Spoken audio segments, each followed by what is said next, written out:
Bueno, buenos días a todos, consejera, ponentes, asistentes.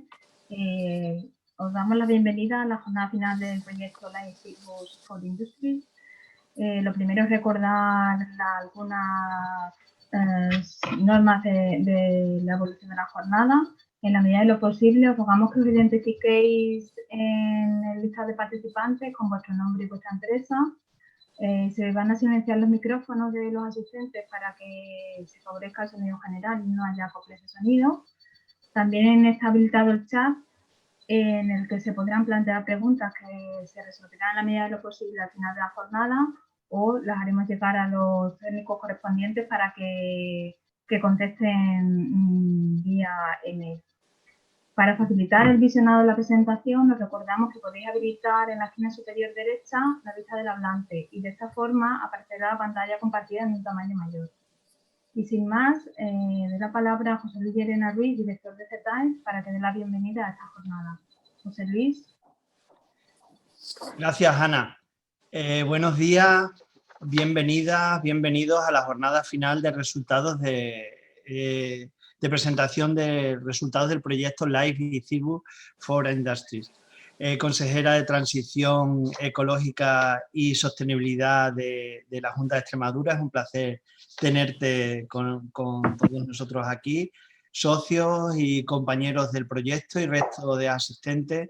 Os damos las gracias por estar con nosotros en este día tan especial para compartir los resultados de este ambicioso proyecto en un ambiente tan frío como es una jornada online, porque ya nos hubiese gustado que estuvierais aquí en este centro y haber acompañado todo esto pues luego de un aperitivo, de un vino en la tierra y para celebrar además que algo tan importante para el medio ambiente que es que llueve.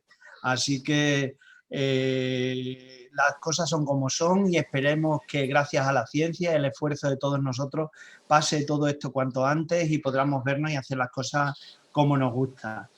Hay que decir que en verano de 2015 la comisión nos dio una buena noticia, que este proyecto había sido aprobado, pero teníamos una gran complicación, que el beneficiario principal del proyecto, Acore, estaba en una situación, como todos sabéis, muy crítica.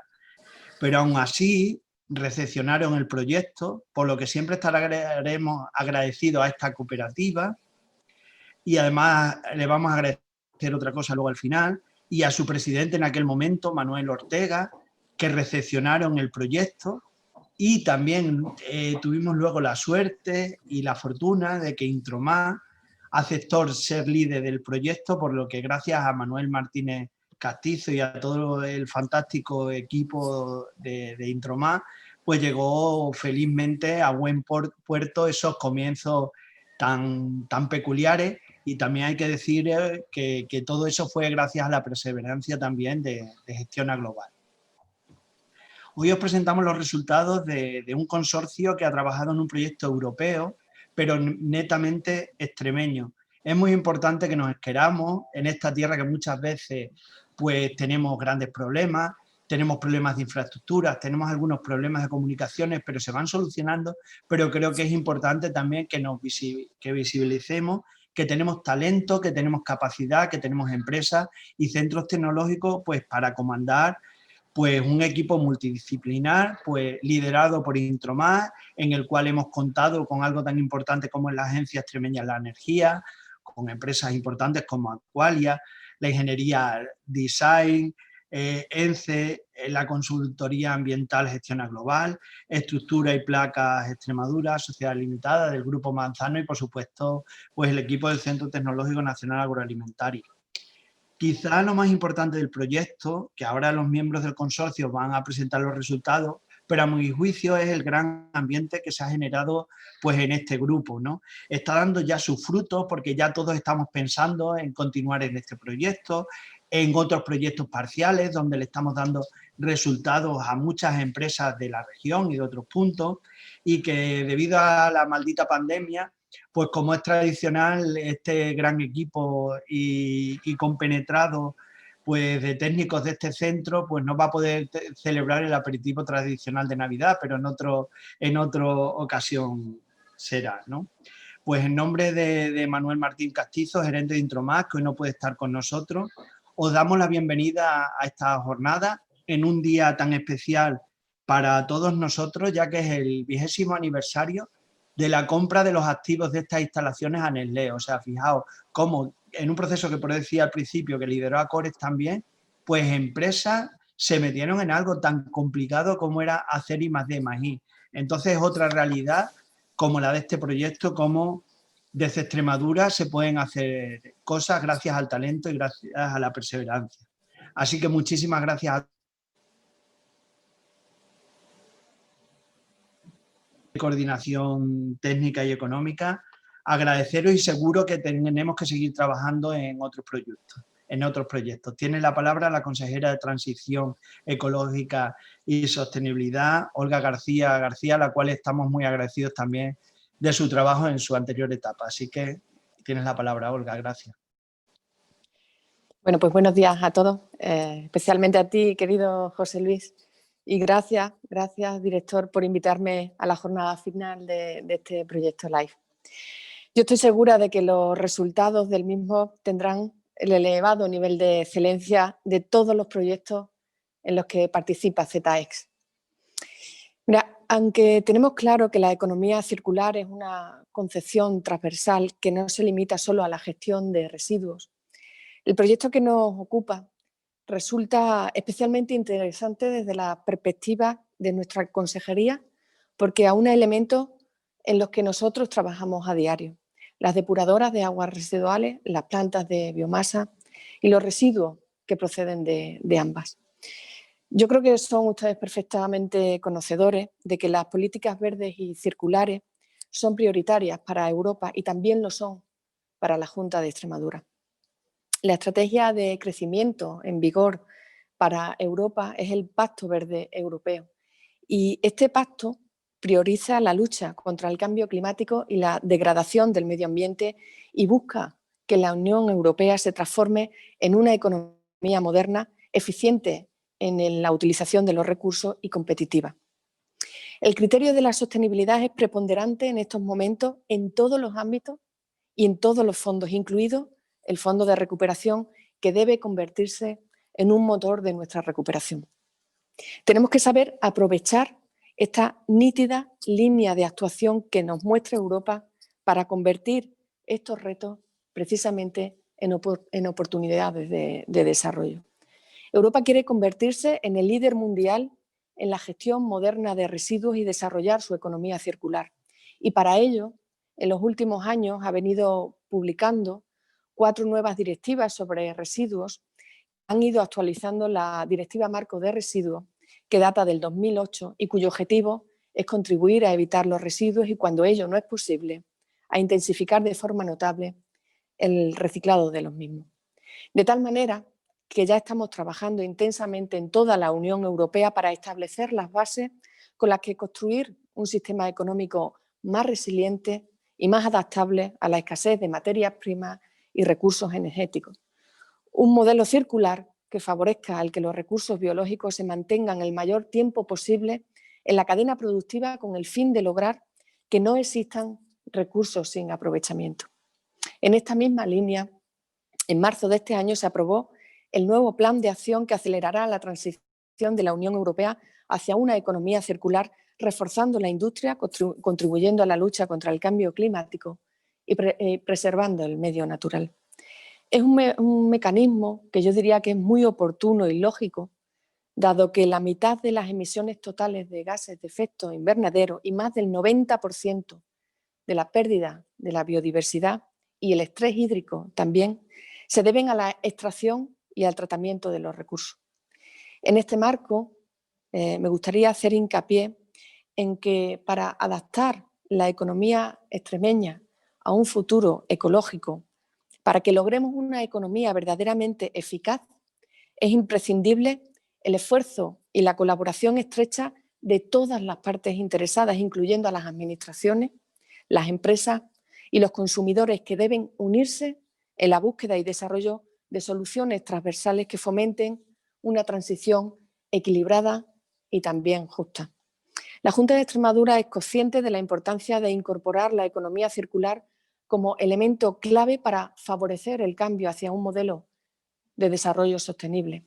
Y en este proceso de transición tengo que destacar la investigación y la transferencia de conocimiento como un componente esencial también en materia de gestión de residuos.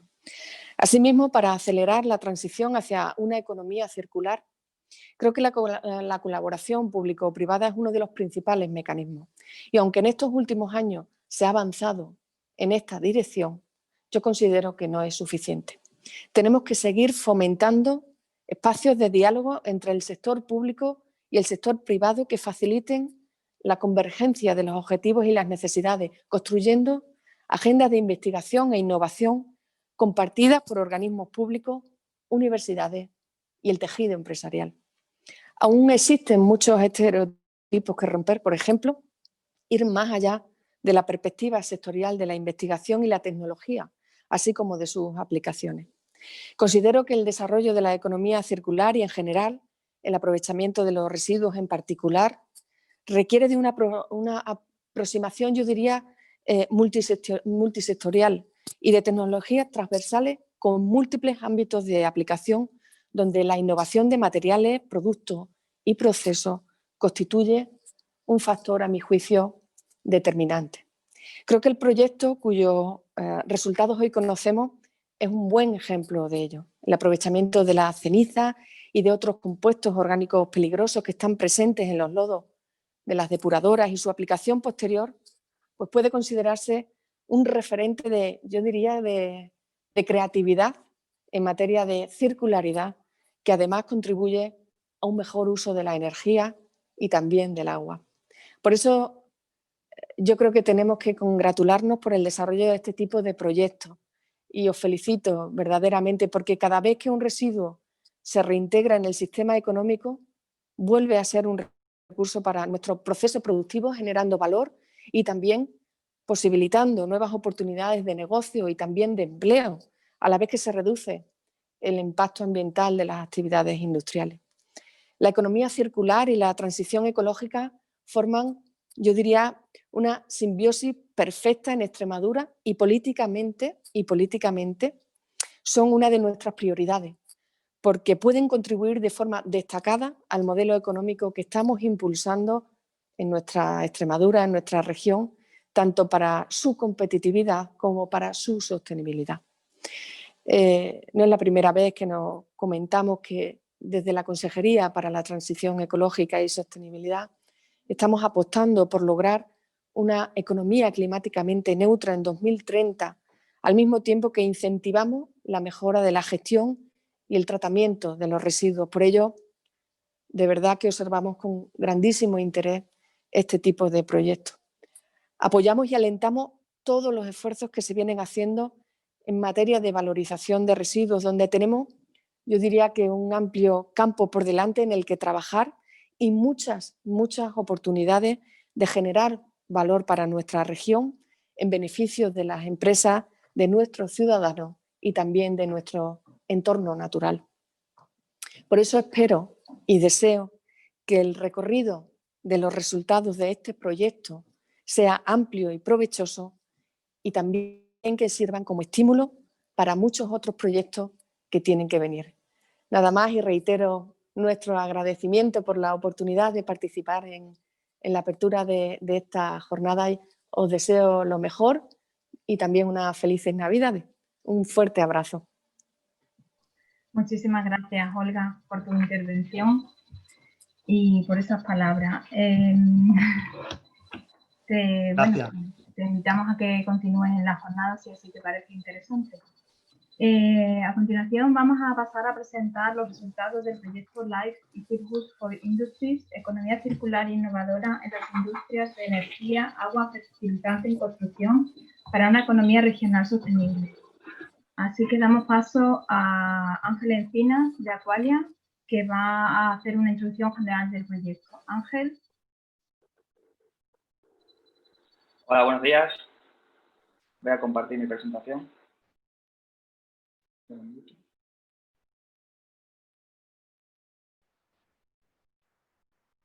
¿Se ve ahora? Sí. Vale. Muy bien, buenos días. Muchas gracias especialmente a a la señora consejera. La verdad es que es un orgullo que estemos en un proyecto europeo, como es un proyecto LIFE, con socios íntegramente extremeños, y la verdad que es un orgullo y que esperemos que se pueda repetir en el futuro. A continuación voy a presentar un poquito la introducción del proyecto. Luego mis compañeros continuarán con las siguientes actividades desarrolladas durante el mismo. Bien, el proyecto LIFE eCirrus for Industries es un proyecto del programa europeo LIFE de 2014 dentro del subprograma Medio Ambiente. Ha tenido una duración de aproximadamente 5 años, desde julio del 2015 hasta diciembre del 2020, con un proyecto total superior a 2 millones de euros. Entre los participantes, que ya ha comentado José Luis Llerena, están Itromat, el cual es el coordinador del proyecto. Es un consorcio público que pertenece a la Junta de Extremadura y su misión es mejorar la competitividad de empresas del sector de la construcción.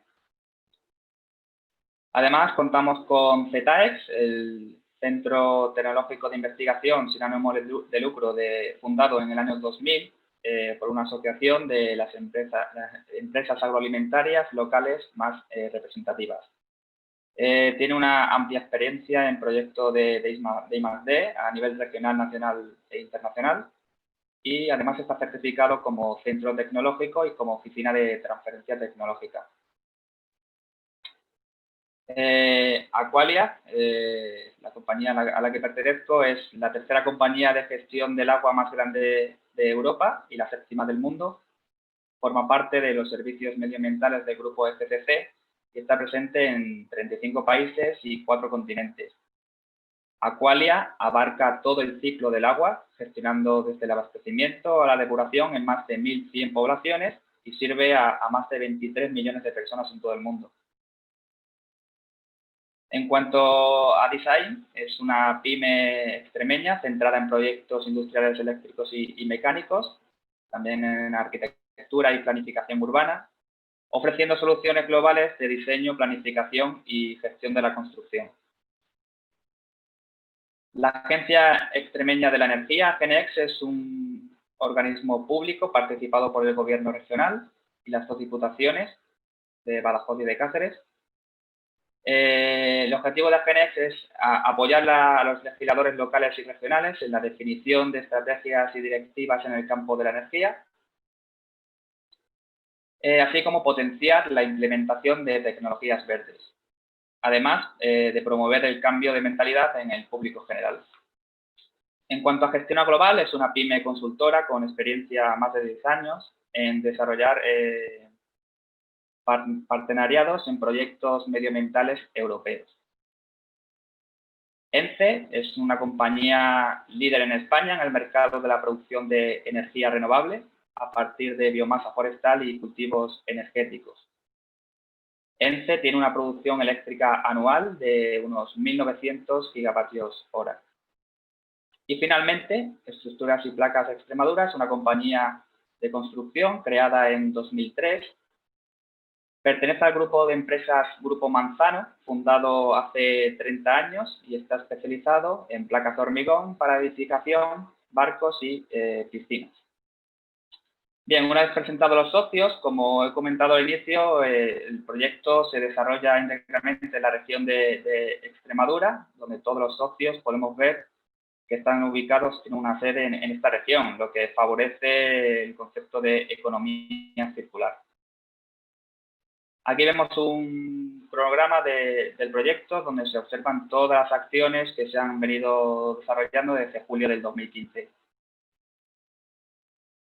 Bien, para explicar un poco cuál fue la motivación de este proyecto, vamos a comentar la problemática que observamos en cuanto a la gestión de 2 residuos. El primero de ellos son los lodos de depuración, los cuales se generan en la SEDAR, en las estaciones depuradoras de aguas residuales. Se estiman que en Europa más de 10 millones de toneladas al año son generados, en España más de 1 millón de toneladas al año, de los cuales el 39% se aplican en agricultura en Europa y un 65% en España. Bien, los lodos de depuradora, los principales problemas de su gestión son principalmente los altos costes de esta gestión, además de que existe una legislación que cada vez es más restrictiva. De hecho, existe ya un cuarto borrador de la nueva directiva que endurece los límites. Y por último, las malas prácticas, ya que esto puede conllevar a una contaminación tanto del suelo como del agua. El otro residuo el cual estudiamos en este proyecto son las cenizas volantes a partir de la combustión de biomasa.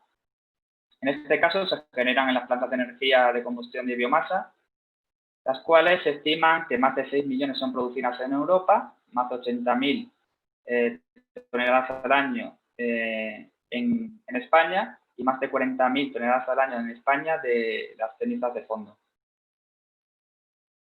De nuevo, los problemas encontrados en la gestión de este residuo son los altos costes de esta gestión, además de que no se realiza una valorización de este residuo. La mayor parte son depositadas en vertederos, además de no existir una legislación específica para utilizarla como fertilizante o como enmienda orgánica, necesitando además un pretratamiento.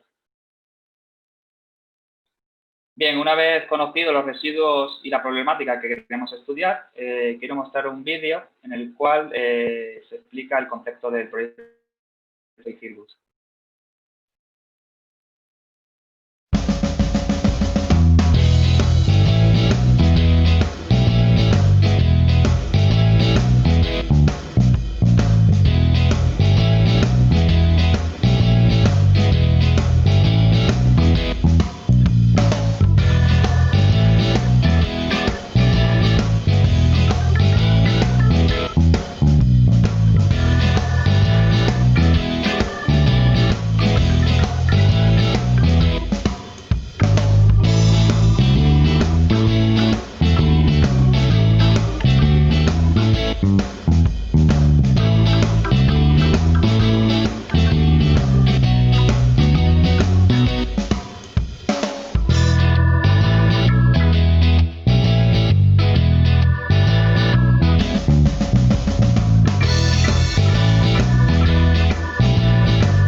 Bien, como hemos podido ver en el vídeo, las EDAR generan un lodo de depuración, el cual contiene metales pesados y otros compuestos orgánicos. Por otro lado, las plantas de energía a partir de biomasa producen cenizas volantes, las cuales tienen la capacidad de absorber metales pesados y otros compuestos tóxicos orgánicos. De este modo, podemos obtener, a partir de este lodo tratado, con las cenizas volantes, un fertilizante de bajo impacto medioambiental. Y por otro lado, las cenizas que han sido usadas para absorber estos metales pesados pueden convertirse en materiales de construcción sostenibles. Así, a partir de dos residuos, como son los lodos y las cenizas, obtenemos dos productos de valor, como son los fertilizantes y materiales de construcción. De este modo, los objetivos del proyecto son, por un lado, mejorar la valorización y el valor añadido de estos subproductos del sector de la energía a partir de biomasa. Por otro lado, resolver el problema de la gestión de los lodos de depuradora en la EDAR. Además de desarrollar un proceso industrial de fabricación de fertilizante acondicionado a partir de los lodos de depuradora. Y finalmente desarrollar un material de construcción a partir de las cenizas volantes que contienen estos metales pesados absorbidos de los lodos de depuradora. Todo ello dentro del concepto de economía circular y con cero residuos. Bien, voy a comentar un poquito estos dos residuos muy brevemente. En cuanto a la legislación aplicable a los lodos de depuradora, vemos que aplica la directiva del 86, cuya transposición se transpone en el Real Decreto 1310 de 1990, el cual regula el uso de los lodos de depuradora en agricultura. Además, existen otros documentos de trabajo, llegando hasta actualmente tenemos un cuarto borrador de propuesta de directiva que está en el Parlamento Europeo, el cual endurece estos límites de metales pesados y otros componentes a la hora de aplicarlo en agricultura. Aquí vemos en la tabla los valores límites de esta propuesta en la columna derecha, en el cual observamos que además de endurecer los límites de metales pesados, también incluye el control de compuestos orgánicos. Sin embargo, tras unos análisis y estudios de los lodos depuradoras de la región, de las depuradoras que Aqualia gestiona en Extremadura, observamos que en todos los casos los lodos de depuradora tenían unos niveles de concentración de metales pesados muy por debajo del límite marcado por el Real. Es por ello que para el desarrollo de este proyecto hemos hecho uso del Real Decreto 506/2013 de productos fertilizantes, el cual es para fertilizantes a partir de residuos, pero claramente excluye a los lodos depuradoras. Sin embargo, al ser unos límites mucho más restrictivos, hemos utilizado estos límites para intentar clasificar nuestros lodos en clase A, B o C, según la tabla de la pantalla. Bien, en cuanto al estudio de los lodos en la región, se analizaron hasta 18 depuradoras gestionadas por Aqualia en la región, estudiando todos los análisis históricos de los últimos años. En cuanto a parámetros agronómicos, metales pesados y patógenos, de acuerdo al Real Decreto 1310 del 90, en total 76 análisis se estudiaron históricamente. De este modo, lo que queríamos es, a partir de un criterio de selección de esta edad, seleccionar 5 depuradoras para hacer un análisis más exhaustivo en cuanto a metales pesados y macronutrientes, nitrógeno, fósforo y potasio. Estos 5 candidatos se elegían a partir de un algoritmo que se desarrolló, en el cual tenían 2 componentes este algoritmo, como digo, los metales pesados y por otro lado los macronutrientes. Y estas son las 5 depuradoras que fueron seleccionadas por los distintos motivos que se observan en la tabla. Estas 5 depuradoras se tomaron los lodos y se estudió la variabilidad en cuanto al tiempo, desde abril a septiembre del 2016, en cuanto a geografía, es decir, son 5 depuradoras en distintas zonas de Extremadura, y en cuanto al punto del proceso en la línea de fangos de la depuradora, es decir, el lodo es pesado antes de deshidratar o el lodo deshidratado justo después de la deshidratación. De este modo, en estas 5 depuradoras se analizaron todos estos parámetros agronómicos, metales pesados, por supuesto, microcontaminantes orgánicos y se hicieron también análisis microbiológicos. De este modo, la edad seleccionada fue la edad de Lobón, en la provincia de Badajoz, la cual tiene un proceso convencional de depuración con un reactor biológico, con aireación prolongada. Además, cuenta con un decantador secundario y una centrífuga para el proceso de deshidratación. Esta planta trata 600 metros cúbicos al día y genera unos 300 toneladas de lodos al año. En cuanto al residuo, el otro residuo que nos implica en el proyecto son las cenizas volantes a partir de biomasa y además las escorias también obtenidas. Se hizo una caracterización físico-química de todas estas muestras de 2 plantas diferentes, se analizaron todos estos parámetros. En concreto, se utilizaron cenizas y escoria de la planta de ENCE en Mérida, así como de la planta de ENCE en Huelva. Finalmente, fueron 10 muestras de cenizas volantes, 7 en Mérida y 3 en Huelva, y 7 de escorias, 5 en Mérida y 2 en Huelva. A continuación, voy a mostrar un vídeo que hemos elaborado en el cual se comenta el impacto del proyecto en las depuradoras.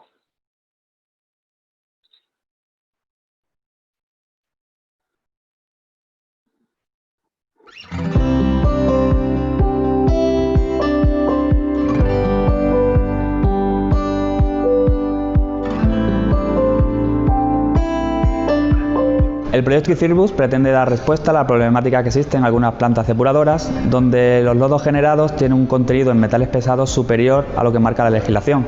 el Real Decreto 1310 de 1990, por el cual se regula la aplicación de lodos de depuración en el sector agrario. Esto puede ser un problema a la hora de gestionar este tipo de residuos, tanto a nivel económico como medioambiental. Además, el hecho de que la legislación tiende a ser cada vez más restrictiva supone un problema a la hora de gestionar este tipo de lodos que actualmente sí son aptos para su aplicación directa en agricultura.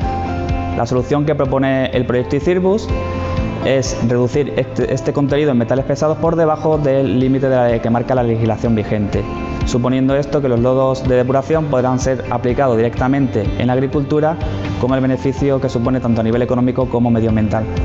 En el caso de Extremadura no supone un problema importante debido a la falta de industrias, pero esta solución puede ser muy importante en otras regiones donde sí tengan un contenido de metales pesados en lodos bastante más elevado.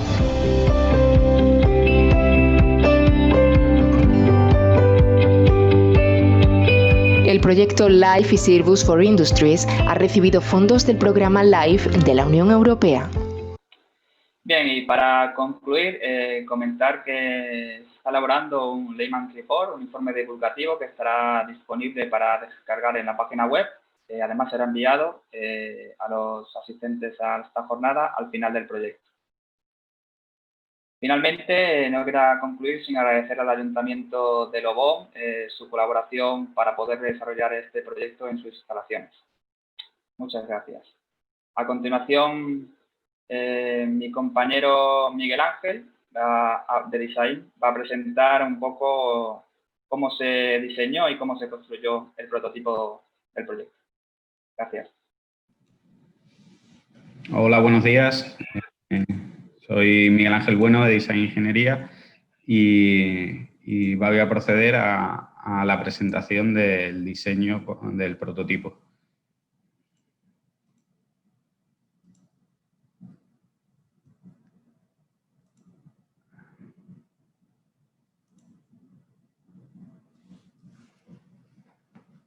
¿Se ve? Me imagino que se ve. Se ve, pero la visión con la siguiente diapositiva. Ah, vale, perdón.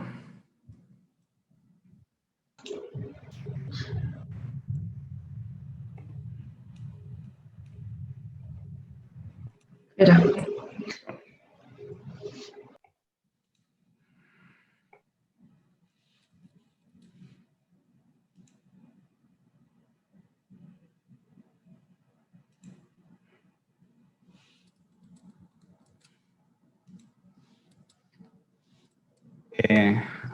Ahora ya se ve bien, ¿no? Perfecto. Vale. La labor de design en el proyecto fue la realización del diseño del prototipo. Esta acción, fundamentalmente, lo que pretende es aplicar los conocimientos que obtuvimos durante los ensayos del laboratorio a un proceso industrial o semi-industrial para la reducción de los metales pesados. Este proceso, como ha explicado Ángel en la infografía, tiene dos entradas y dos salidas. Las dos entradas son los lodos de depuradoras y las cenizas de biomasa y las dos salidas son el fertilizante de bajo impacto y los materiales para uso de construcción. El objetivo también es que fuera un proceso que se llevara a cabo sin generación de residuos adicionales dentro de la economía circular. El segundo limitante del proyecto fue el marco regulatorio que ha explicado Ángel. Brevemente lo resumo aquí. La normativa actual, todas las depuradoras que analizamos la cumplían. Por tanto, como optimización medioambiental utilizamos el Real Decreto 506/2013 de productos fertilizantes, que era más restrictivo. En cuanto al diseño conceptual del proceso, este es aproximadamente el esquema de la depuradora de Lobón, una depuradora bastante convencional. Nuestra idea siempre fue instalarlo, el prototipo ICIRBUS, como una etapa adicional entre el pesador y la centrífuga. De esta manera, esa línea de fango, que es muy común en varias depuradoras, nos permite la replicabilidad a otras EDAs de tanto de otras comunidades, como incluso de plantas industriales.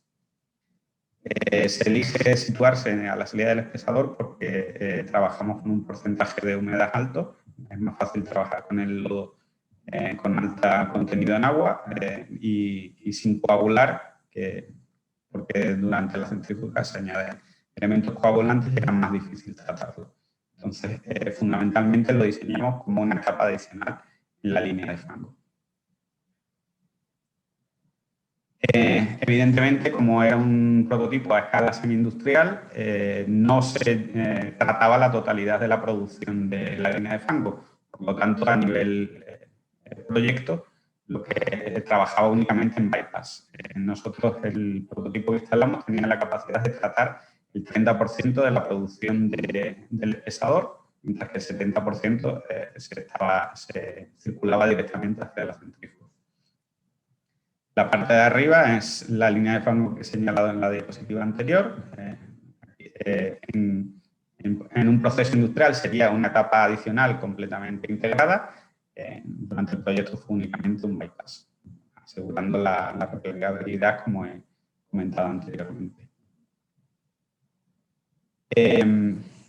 Uno de los problemas que tuvimos durante el proyecto es la similar granulometría que tenían las cenizas con los lodos, porque el objetivo del proyecto era poder recuperar tanto el lodo limpio como la ceniza totalmente separado para poder utilizarlo posteriormente, uno como fertilizante y el otro como material de construcción. Entonces, para evitar esa granulometría y seguir aprovechando, similar granulometría y seguir aprovechando el poder absorbente de la ceniza, hicimos un acondicionamiento previo. En ese acondicionamiento previo agregábamos cenizas, cal y agua en unas proporciones determinadas, en una máquina amasadora y peletizadora, y creábamos unos pequeños peles o agregados de ceniza que son los que utilizábamos en el tanque. Dejábamos curar unos días, 3 días aproximadamente, determinamos que en 3 días ya teníamos una capacidad de resistencia lo suficientemente buena para que no se disolvieran dentro del tanque. Y la parte inferior del esquema es lo que es el prototipo Cirbus en sí, con la entrada del lodo espesado, de las cenizas ahora agregadas y 2 salidas, que son el lodo limpio y los peles de ceniza que se venían utilizados como material de construcción.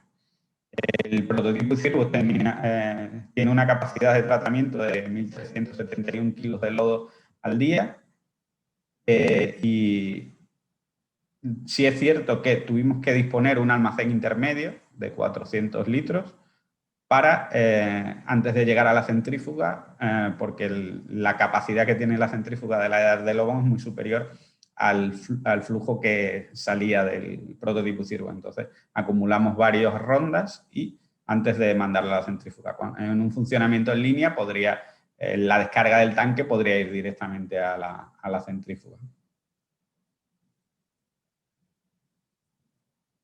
En cuanto al diseño conceptual del prototipo, básicamente este fue un prediseño que se hizo a nivel de oficina, en el cual determinamos un depósito de 500 litros para esa capacidad del 30%, está fabricado en acero inoxidable y se llegaron a una serie de conclusiones durante la fase del laboratorio respecto a tiempos de residencia, duración, etc. Entonces se determinó que la duración óptima de los ciclos era de 3 horas y que realizaríamos 3 ciclos al día para similar a una jornada laboral. Y la capacidad de producción era de 1.371 kilos día. La carga es superior a través de una tubería, descarga inferior hacia la centrífuga, que como he comentado anteriormente, en escala totalmente industrial podría ser directa. Tiene un cono inferior de recogida para que cuando se separan las 2 fases, el lodo del agua, se pueda conducir hacia la tubería de salida. Se le dispone un motor con una agitación central para evitar que el lodo de tanque que se separe en ambas fases y se favorece el contacto entre el lodo y las cenizas. Y lo que diseñamos fue un sistema de cartuchos enrejados en el cual vienen precargados los peles o agregados de las cenizas volantes y hacemos la carga y descarga por la parte superior. Se ha visto brevemente en el vídeo que ha mostrado Ángel. Los ratios másicos, etcétera, se fueron determinados mediante los ensayos en el laboratorio. También determinamos que a partir de 3 ciclos los cartuchos, el rendimiento disminuía, con lo cual lo sustituimos al final del día. Aparte tiene un cuadro eléctrico donde controlábamos una serie de parámetros para optimizar el proceso. Evidentemente vigilamos sobre todo mucho el consumo energético, ya que es el principal gasto que se tiene al tratar las cenizas, los lodos junto con las cenizas en este prototipo. El prototipo en sí ya construido también se ha visto brevemente en el vídeo de Ángel y lo veremos a continuación en otros vídeos. Este es el tanque descrito anteriormente. Estos son los depósitos intermedios que he comentado para donde almacenábamos antes de enviarlo a la centrífuga. Esto es el panel de control, que el prototipo lo diseñamos totalmente automatizado, en el cual podíamos establecer los tiempos de duración del ciclo, número de ciclos programados, carga y descarga automática, lo cual podría funcionar totalmente automatizado dentro de la planta. Y controlábamos pues, una serie de parámetros como temperatura, pH, etcétera, que nos reportaban datos importantes para los estudios del proyecto. Ahora vamos a ver una serie de vídeos respecto de cómo se realizan las distintas fases. Este primer vídeo es relativo al acondicionamiento del previo de las cenizas que he indicado anteriormente. El acondicionamiento se realizó en las instalaciones de ZX, utilizando máquinas que tenían ellos disponibles y aquí se puede ver cómo se realiza.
Esos almacenes que se ven ahí son los que corresponden al tiempo de curado que he comentado anteriormente. Los mantenemos ahí un mínimo de 3 días antes de montarlos en los cartuchos y llevarlos a la EDAR.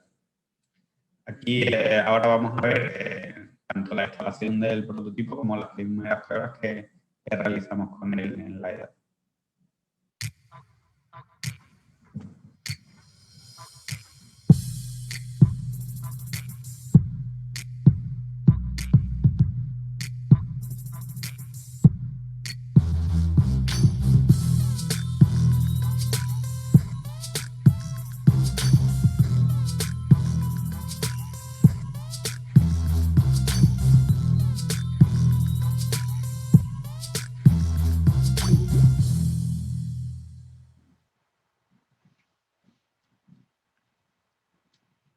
Son las primeras pruebas que realizamos ese día.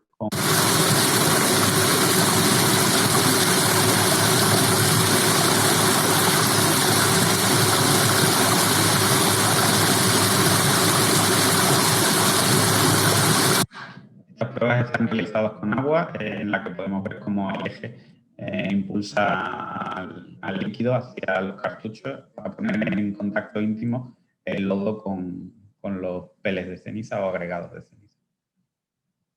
Y por último, esto es una modificación que hicimos durante los ensayos. Vimos que la mayor densidad del lodo que utilizábamos necesitaba una mayor agitación para optimizar los resultados, con lo cual incluimos un una modificación en el eje para aumentar la agitación del prototipo. Eso ya va.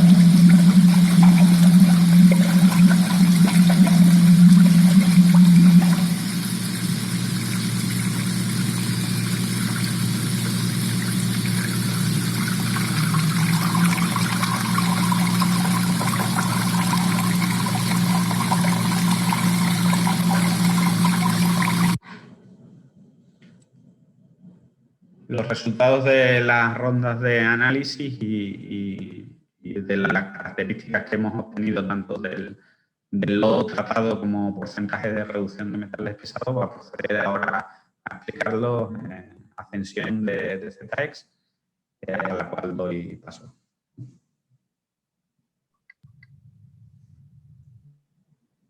Buenos días a todos.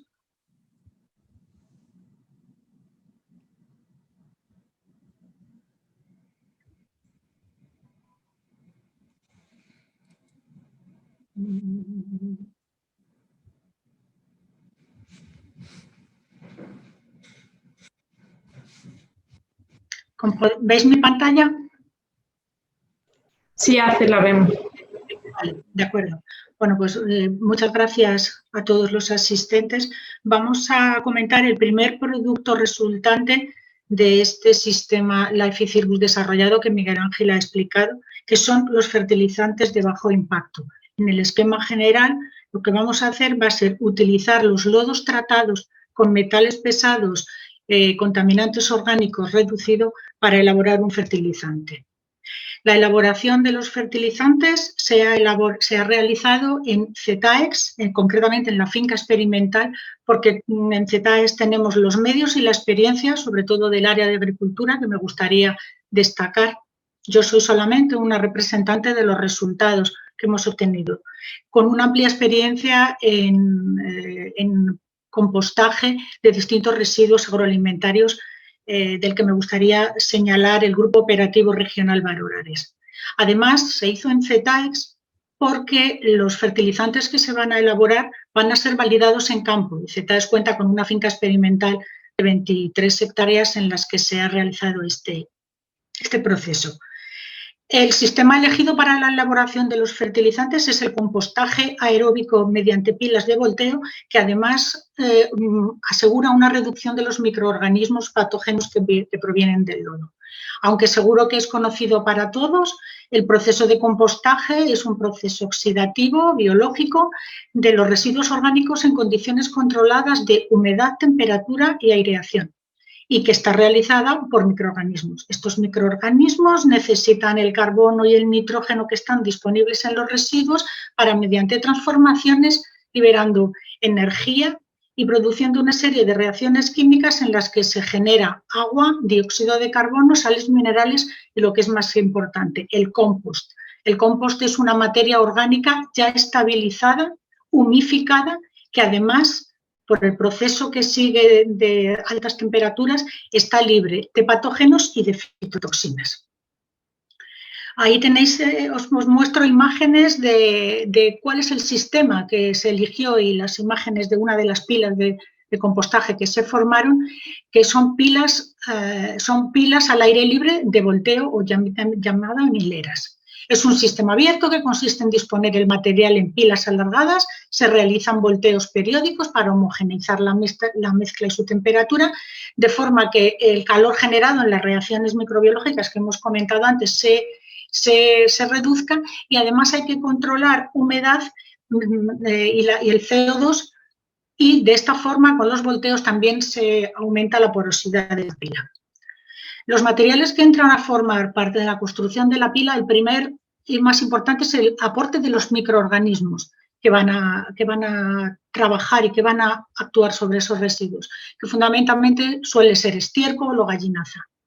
El resto de los materiales hay que tener en cuenta que la mezcla total hay que controlar primero una relación CN óptima, puesto que va a ser la base de alimentación de los microorganismos, una humedad óptima media al principio de la pila entre 45 y 60, un pH lo más cercano a 7, porque la naturaleza de los microorganismos que van a actuar difiere y no pueden ser muy extremos ni en pHs ácidos ni en alcalinos. Y luego, como hemos comentado, una estructura física y un tamaño de partícula pequeño que permita la actuación de los microorganismos. Así pues, en las pilas de compostaje que se han organizado durante el proyecto ICIRBUS se ha determinado en todas las materias la humedad, la densidad y la relación CN, y en base a esta fórmula que mostramos se calcula el porcentaje de participación de cada uno de ellos. Habitualmente se utilizan, aparte del estiércol, la paja, un material que se denomina verde, que puede ser hierba, pero también pueden ser subproductos de la producción de otros residuos agroalimentarios, como las pieles y las semillas, que es el caso que tenéis ahí. Y lo más importante en el caso del proyecto ICIRBUS es ese lodo tratado, que también va a entrar a formar parte de la pila de compostaje. Este lodo, como veis, se dispone siempre en la última pila para facilitar su incorporación. Tras el montaje de la pila, se humecta, se voltea y se controla durante todo el proceso la temperatura y el CO2, produciendo volteos periódicos que alivien el calor generado durante las reacciones químicas y además controlando la humedad. Las fases que se distinguen en el proceso de compostaje, claro, son una fase primera de descomposición, de ataque primero de organismos mesófilos y luego organismos termófilos, y luego una segunda fase de maduración en la que el producto se va secando poco a poco hasta obtener el compuesto final que veis ahí en la última fotografía. Es importante señalar que la reducción de volumen por la pérdida de agua y de temperatura puede llegar entre un 30 y un 40% con respecto al peso y volumen de la pila original. La calidad de este compost, como hemos comentado antes, hay que contrastarla con el Real Decreto 503/2013, que es el que establece si este producto procedente de la descomposición biológica aerobia puede llamarse y comercializarse como enmienda orgánica compost. Para ello ha de cumplir una serie de requisitos máximos y mínimos, como son la humedad, como es la relación CN y la materia orgánica total y los ácidos húmicos y fúlvicos. En nuestro caso, todas las pilas de compostaje que se realizaron durante el proyecto cumplen con esta reglamentación, por lo cual pueden denominarse y comercializarse como tal. Pero además, por ser un producto fertilizante que se ha elaborado con residuos, el compost tiene que estar sometido a unos criterios adicionales en cuanto al límite máximo de microorganismos y de metales pesados. En el caso de los microorganismos cumplen perfectamente, puesto que ya hemos comentado que la fase termófila asegura la ausencia de patógenos. Y en cuanto a los límites de concentración de metales pesados, todos son de la mejor clase, la clase A, con el menor límite establecido, lo que hace que no tenga limitaciones de uso este compost en cuanto a hectárea por año.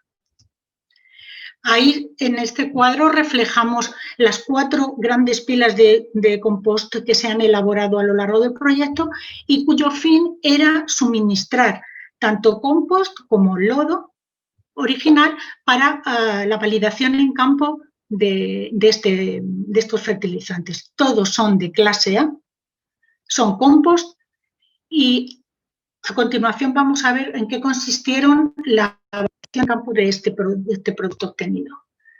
Lo que nosotros necesitábamos era evaluar la capacidad fertilizante y los beneficios medioambientales de los fertilizantes que habíamos obtenido frente a las prácticas habituales. Elegimos el cultivo de cereales, bastante importante, y elegimos tanto cereales de verano, el maíz, como cereales de invierno, que fueron trigo, avena y cebada. Para ello, en la finca experimental de CETAES se planteó un ensayo de bloques al azar, con parcelas de 200 metros cuadrados, con cuatro repeticiones por tratamiento y por cultivo. Se diseñaron 5 tesis de tratamiento, una convencional o químico, 2 con compost y 2 directo. Y se realizó un seguimiento de prácticas culturales habituales y al final, en el momento de la cosecha, se determinó tanto el rendimiento en grano como la calidad de ese grano. En el caso del maíz, el cronograma nos dio para hacer 3 campañas de maíz, que son 18, 19, 20. Ahí veis la evolución un poco de los ensayos, desde la siembra hasta la recogida. En el caso del rendimiento final, vimos que los tratamientos no tenían diferencias significativas con respecto al tradicional, tanto los que aplicaban compost como los que aplicaban lodo directo en suelo. Además, los valores que se obtenían eran similares a los tradicionales. Lo que sí que es importante es que en el caso de los tratamientos con lodo y con compost suponía una contribución de nitrógeno de una cantidad importante que se puede reducir de un abonado químico. Teniendo en cuenta que estamos en una zona, Badajoz, estamos en una zona sensible en cuanto a nitratos, es un avance medioambiental muy importante. En cuanto a la calidad del grano, no hubo diferencia entre los distintos tratamientos. La principal ventaja que hemos visto es que el análisis del suelo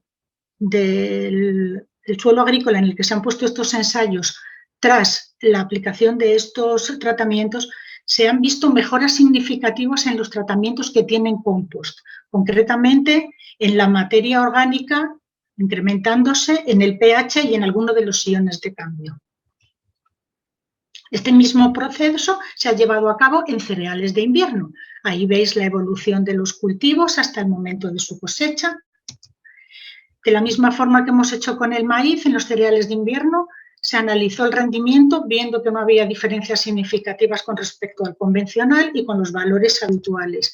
Y lo mismo ocurre en la calidad del grano. En el caso de los cereales de invierno, falta por analizar la última cosecha del 19-20, pero también se observa una mejora en la materia orgánica en los tratamientos con compost. Como resultado final, podemos comentar que el compostaje en pilas de volteo es un proceso viable para la obtención de compost empleando lodos tratados con cenizas volantes, que el compost además está totalmente higienizado, que cumple con los requisitos exigidos por la legislación y además la calidad del compost en cuanto a metales pesados es la clase A, la mejor. En cuanto a la validación agronómica de los dos productos de compost y cereales, los rendimientos en granos son similares. Compost y lodo pueden reducir el aporte de nitrógeno de origen químico y lo que es muy importante es que el uso de compost mejora el nivel de materia orgánica, dando vida al suelo. Y esto es todo. Doy paso ahora a Marisa Carmona de Intromac, que nos va a explicar el otro producto resultante de este proyecto. Hola, buenos días a todos.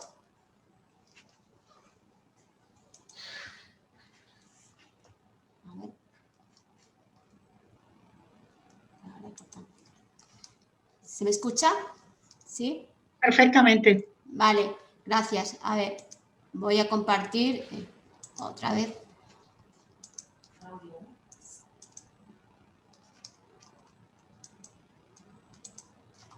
Vale. ¿Se ve la presentación? Sí. ¿Sí? Vale.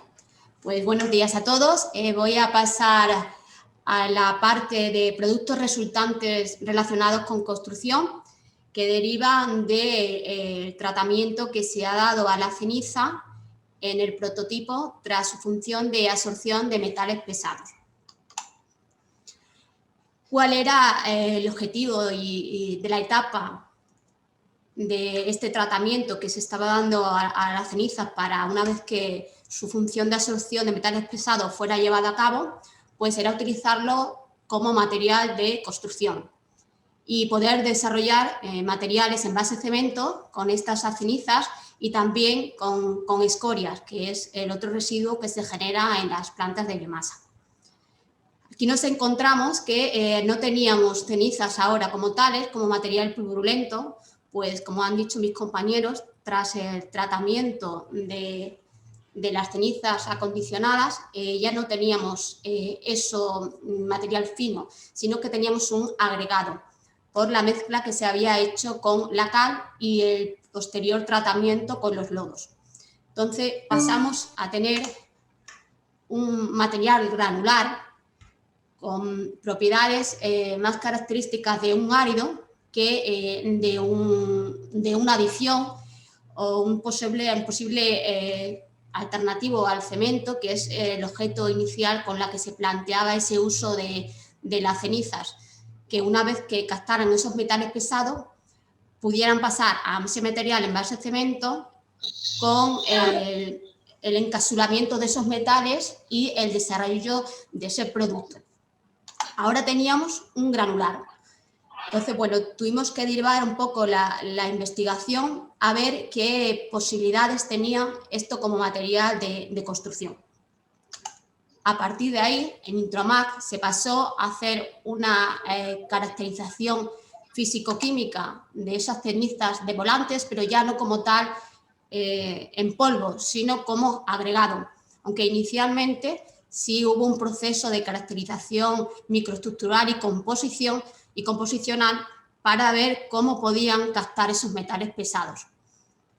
Posteriormente, con el material ya granular, pensamos en intentar caracterizar y darle un uso como árido artificial y poder fabricar un producto en base de cemento que cumpliera la reglamentación de la Instrucción de Hormigón Estructural EH. Pero sin perder de vista que estamos hablando de esa captación de metales pesados y no podíamos dejar que esos metales pesados pudieran llegar a lixiviar o pasar después en los diferentes usos que se diera. Entonces siempre ha habido desde el principio una caracterización medioambiental según directivas europeas basándonos en la decisión 2003/33. Con todo esto llegamos a que el producto que teníamos era un material granular comprendido entre 8 y 20 milímetros, compuesto principalmente por elementos tales como el calcio, silicio, aluminio, potasio, hierro, mayoritariamente, y formando compuestos como la calcita, la sílice y la singenita. Se pasó a determinar las propiedades que se realizan a los áridos para su uso en construcción, centrándonos en propiedades de resistencia al desgaste, resistencia al machaqueo y la densidad. Respecto a esta propiedad, digamos que el valor que nos estaba dando de densidad este árido se podía comparar con las densidades que se les pide a los áridos ligeros que se utilizan para hormigón. No estamos hablando de un árido duro, como el que puede tener, los tenemos directamente en la extracción de materias primas, pero sí un árido ligero que podría ser comparable con los áridos comerciales tipo Arlita que hay en el mercado. En principio, por la densidad que obteníamos. También se determinaron todas las propiedades o sustancias perjudiciales que son limitantes en el hormigón y en todos los casos los resultados nos daban valores que estaban por debajo de las prescripciones. Con todo esto podríamos ver la posibilidad de utilizar esas cenizas acondicionadas como árido ligero. Como he dicho antes, era muy importante controlar todas las propiedades medioambientales que podrían generar a posteriori lixiviaciones en estos productos. Entonces, se determinó mediante ensayo de conformidad de lixiviados bajo normativa UNE cuál era el carácter de estos residuos y por los contenidos de metales pesados que se obtuvieron, prácticamente todos cumplían el valor para poder considerarlo como un residuo inerte. Hubo una excepción que era con respecto al sulfato y en el tema del cadmio y que en ese caso los valores le clasificaban como no peligroso. Continuamos la investigación como material granular y clasificándolo como inerte con esta excepción. Como he dicho antes también, intentamos darle otra salida al producto que no participaba en el prototipo, pero que sí era un residuo que se genera en las plantas de biomasa, como era en la escoria. A la par de estas caracterizaciones que se hacía con las cenizas, también se caracterizó la escoria. También resultados que obtuvimos de elementos mayoritarios como el calcio, silicio, potasio y aluminio, y algunas trazas de cobre, wolframio, rubidio, bario, entre otros. La caracterización medioambiental de este residuo también nos llevaba a que todos los metales daban resultados por debajo de lo que correspondería y por lo tanto se clasificaban como residuo inerte. La escoria también se intentó caracterizar para determinar sus propiedades como árido, con respecto a lo que he dicho antes, igual que la ceniza, y en este caso también los valores de la densidad nos daban el poder comparar ese árido con un árido ligero. Teníamos unas densidades aparentes de unos 850 kilogramos metros cúbicos y eso en especificaciones podría considerarse como un árido ligero artificial. Respecto a las propiedades perjudiciales, también como sulfato, azufres, cloruros, en todos los casos estaban por debajo y podrían utilizarse como árido ligero en hormigón. Con estas materias primas y con los materiales y productos que la empresa y fábrica de productos de construcción que colabora en el proyecto y es socio del proyecto, pues intentamos diseñar un material donde pudiéramos reducir el uso de recursos no renovables y poder sustituir estos áridos por los áridos naturales que utiliza habitualmente por estos áridos artificiales que eran escorias y las cenizas acondicionadas que habían sido el producto del prototipo. Para ello se identificaron cuáles eran los productos de esta empresa, las fórmulas de trabajo del hormigón, el diseño que utilizaban para la fabricación de sus productos y se estableció un programa de ensayos para evaluar la influencia de la sustitución de este árido en propiedades físico-mecánicas con respecto al hormigón de referencia. Esos son los materiales que ellos utilizaban, árido fino, árido grueso, el agua, el aditivo, e intentamos reducir pues, la cantidad de esos áridos naturales en ciertas fracciones que habitualmente utilizaban para su producto, bueno, su material, que era el hormigón, y que daba como resultado placas o paneles de prefabricados. Con ello, planteamos la opción de utilizar, por un lado, las cenizas de biomasa, pero ya acondicionadas, como pueden ver ahí, en forma de gránulos, para formular un hormigón, sustituyendo el árido natural de machaqueo que ellos utilizan y con un uso estructural de ese hormigón, para dar como resultado paneles de hormigón a utilizar en las casas prefabricadas, que es su objetivo final. Por otro lado, la escoria, tras un secado y un tamizado de ajustes de tamaño, se planteó utilizar en hormigón, pero de carácter no estructural, para dar como resultado producto que ellos también tienen en su cartera de opciones, que es las albardillas. En este caso, no tienen una función estructural y sería más en función decorativa.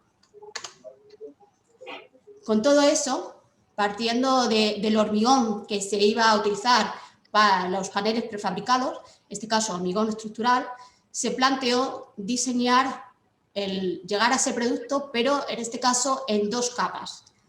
Una primera capa de un hormigón con sustitución de esas cenizas acondicionadas por árido natural, con un porcentaje del 25%, y otra capa de ese panel, pero con un hormigón poroso, en el que el 100% eran estas cenizas acondicionadas.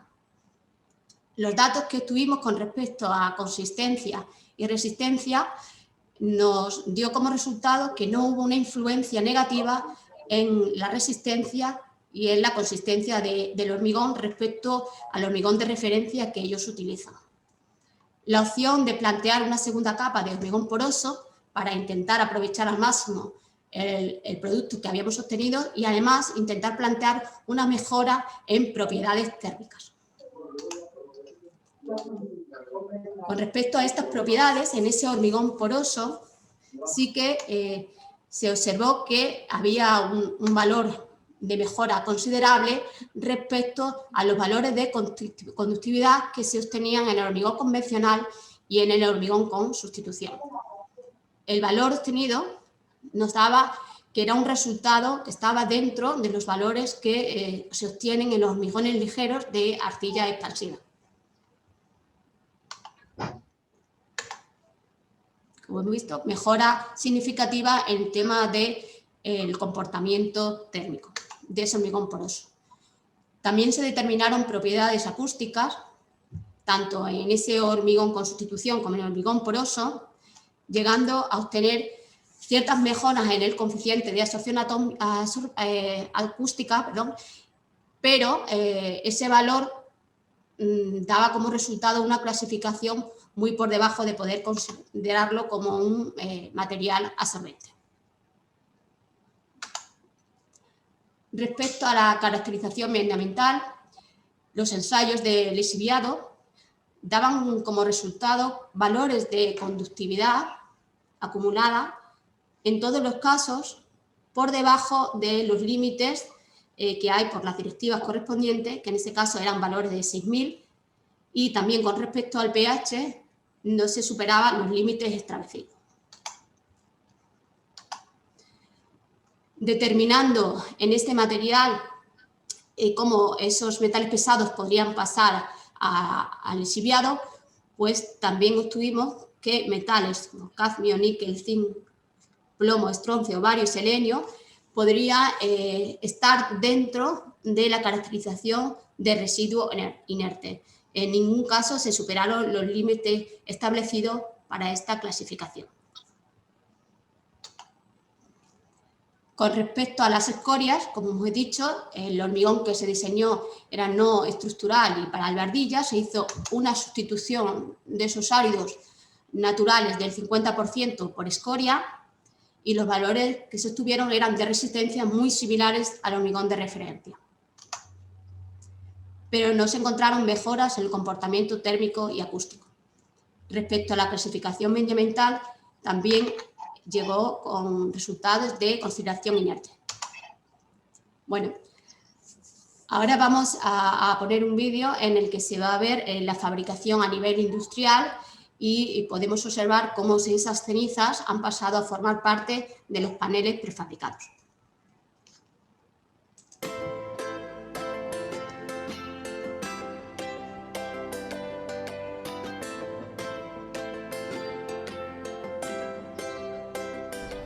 Bueno, pues Manzano ha contribuido dentro del proyecto en la parte que corresponde a la fabricación de los paneles de hormigón prefabricado, que al final es el trabajo que nosotros llevamos a cabo para nuestras casas, que son, como sabéis, de hormigón prefabricado y estructura metálica.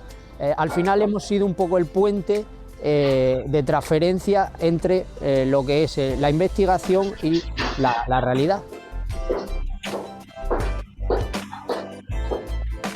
En realidad no mucha. Hemos tenido que realizar unos moldes específicos para adaptarnos a las dimensiones que requerían las pruebas que íbamos a hacer dentro de la planta y del proyecto en sí, pero todo el resto de la infraestructura, o sea, las mesas de hormigonado, los vibradores, la dosificadora, hemos usado la infraestructura con la que ya contábamos en la planta para hacer nuestras propias placas. Lo único que, bueno, pues por ejemplo, al aumentar el espesor de placa hemos tenido que hacer unos moldes un poquito más altos.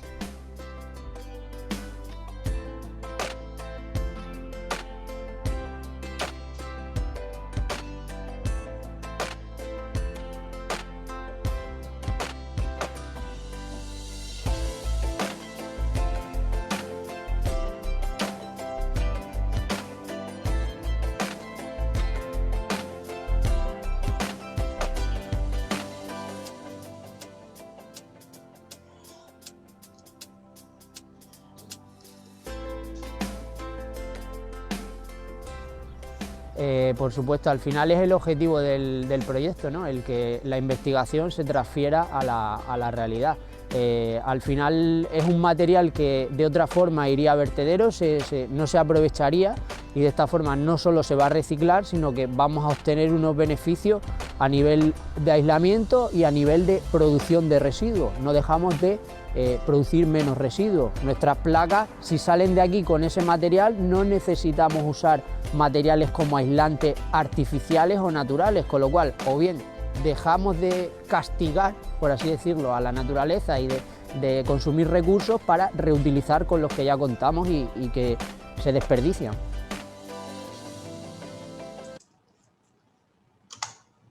Bueno, pues como habéis podido ver, se han fabricado esos paneles y aquí tenemos un resumen de los productos, posibles productos que el proyecto Licibus ha dado al sector de la construcción. Por un lado, las cenizas acondicionadas y las escorias como posibles áridos ligeros y como productos finales, en este caso, hemos obtenido paneles prefabricados y albardillas. Bueno, pues como cierre también final de todas las ponencias que han sido del proyecto, decir que la transición hacia una economía circular conllevaría una importante reducción de la explotación de recursos naturales y depósitos de residuos, y este ha sido el objeto del proyecto Icibus, y con los resultados podemos decir que lo podemos plantear como viable. Bueno, muchas gracias a todos y bueno, Ana, te doy paso. Sí, con esto terminamos. Si nadie tiene ninguna pregunta que hacer, finalizamos la jornada final del proyecto.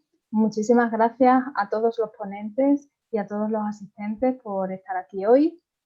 Hay más información del proyecto en la página web y para cualquier cosa pues podéis poneros en contacto con nosotros, que el contacto también está en la página web. Muchas gracias de nuevo a todos y hasta la próxima ocasión.